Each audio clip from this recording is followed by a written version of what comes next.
During the early modern period in Europe, we're going to see rapid population growth. And this was due to several factors. One of the big factors was new food from the Americas. And we talked about this a little bit in the exploration unit. But new foods from the Americas, especially things like potatoes and corn, are going to spread to other parts of the world. And this is going to help lead to a global population increase. And so Europe was one of the regions that really benefited from these new foods from the Americas. We're also going to see a growing natural resistance to epidemics. Epidemics that had devastated populations in the previous era are going to begin to take a lesser toll on populations. We're going to see lifespans gradually increase. We're going to see infant deaths gradually decrease. And so overall, this is going to help lead to a rise in population. And with that increasing population, we're also going to see increased urbanization. We're going to see the rapid growth of cities across Europe. Cities like London and Amsterdam and St. Petersburg and Berlin are going to grow. And cities are going to become increasingly important, especially as we see an increase in things like capitalism and commerce. We talked a little bit about the commercial revolution during the age of exploration, but the commercial revolution was fueled by this age of exploration. As Europe went out and opened up new markets across Asia and the Americas, that's going to lead to a growth of capitalism. And so when we look at capitalism, capitalism is the belief in private ownership of businesses. And so what guides your economic system isn't the government, but basic laws of supply and demand. The more of something people want, the more you produce. And so we're going to see an expansion of capitalism in a variety of forms, but one of the biggest forms were the joint stock companies. Joint stock companies, groups of investors putting their money together to create these companies that then focused on trade.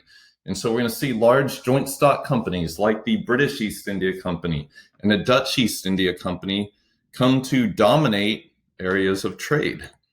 We're also going to see a gradual increase in manufacturing. And this is due in part to growing populations. As the population continued to increase, that's going to lead to an increased demand for products. It's also fueled by colonial markets. As these markets demanded more products, it's going to lead to an increase in manufacturing. And so Adam Smith is known as the father of capitalism. He's going to write a book called The Wealth of Nations that kind of outlines his economic philosophies.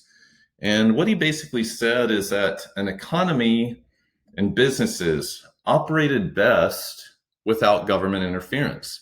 That basically, as people pursued their own economic interests, that would benefit the overall economy.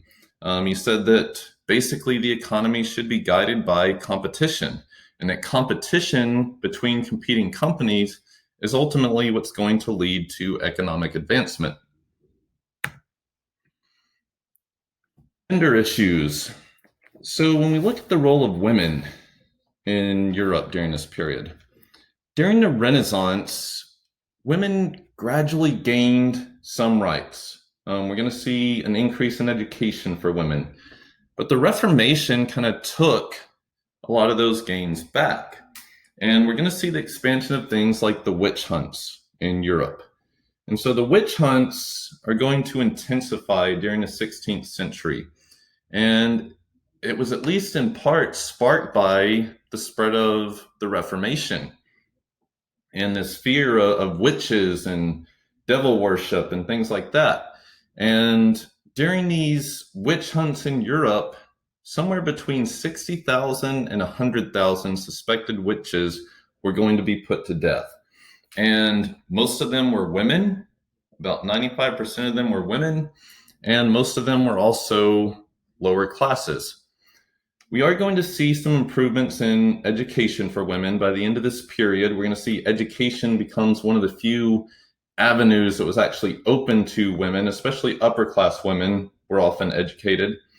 And then when we get to the Enlightenment, The Enlightenment is going to see really one of our first major victories for women's rights. We're going to see a few prominent women philosophes begin to speak up for women's rights and women's freedom.